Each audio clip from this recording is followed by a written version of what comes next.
విశ్వవిఖ్యాత నట సార్వభౌమ నటరత్న పద్మశ్రీ తెలుగుదేశం పార్టీ వ్యవస్థాపక అధ్యక్షులు శ్రీ నందమూరి తారక రామారావు గారి మనవడు, తెలుగుదేశం పార్టీ రథసారథి శ్రీ నందమూరి హరికృష్ణ గారి తనయుడు అయిన మా యంగ్ టైగర్ ఎన్టీఆర్ గారిపై అనంతపురం అర్బన్ ఎమ్మెల్యే శ్రీ దగ్గుబాటి ప్రసాద్ గారు చేసిన అనుచిత వ్యాఖ్యలను మేము తీవ్రంగా ఖండిస్తున్నాం.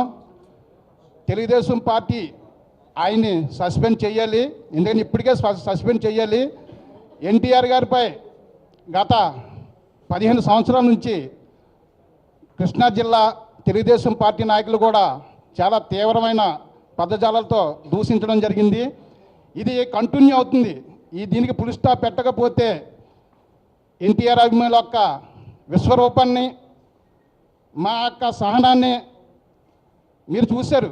ఇంకా మీ విశ్వరూపం, సహనం అన్నీ చచ్చిపోయి ఉన్నాం. మేము ఏ విధమైన ముందుకెళ్ళాలో కూడా మేమన్నీ ఆల్రెడీ ప్లాన్ చేసుకున్నాం. దయచేసి మాకు పార్టీ ఎంత ముఖ్యమో నందమూరి కుటుంబం కూడా అంతే ముఖ్యం. ఇప్పటి వరకు కూడా తెలుగుదేశం పార్టీలో ఎటువంటి ఇబ్బంది రాకూడదనేసి ఎన్టీఆర్ గారిపై ఎటువంటి వ్యాఖ్యలు చేసినా కూడా మేము చాలా స్పందించకుండా ఉన్నాం.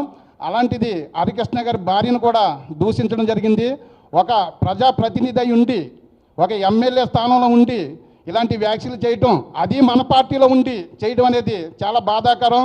మీరు ఒకటి మాత్రం గుర్తుపెట్టుకోవాలి, తెలుగుదేశం పార్టీకి బీసీ, ఎస్సీ, ఎస్టీ, మైనారిటీ కులాలు ఏ విధంగా అయితే ఉన్నాయో ఎన్టీఆర్ వెనకాల కూడా అవే కులాలు ఉన్నాయి. అందును కాబట్టి మీరందరూ కూడా దయచేసి తెలుగుదేశం పార్టీ నాయకులు కూడా చెప్తున్నాం, తెలుగుదేశం పార్టీలో మేము కూడా ఉన్నాం. ఆ తెలుగుదేశం పార్టీకి నాయకులు మేము చెప్తున్నాం, దయచేసి మన కుటుంబం సమస్యను మనం పరిష్కరించే విధంగా చెయ్యండి. ఆ దగ్గుబాటి ప్రసాద్ గారని అతన్ని వెంటనే సస్పెండ్ చేయండి. లేకపోతే మేము చేసే నిరసన కార్యక్రమాలు కానీ, లేదంటే రాష్ట్ర రోకోలు కానీ, లేదంటే అనంతపురం పిలుపు, చెలో అనంతపురం పిలుపు కూడా మేము సిద్ధం చేస్తున్నాం. దయచేసి మనకి ఎటువంటి విభేదాలు వద్దు. తెలుగుదేశం పార్టీ, నందమూరి కుటుంబం ఒకటే. దయచేసి ఆ దుర్గా ప్రసాద్ గారు అనే వ్యక్తిని సస్పెండ్ చేయండి. జై ఎన్టీఆర్.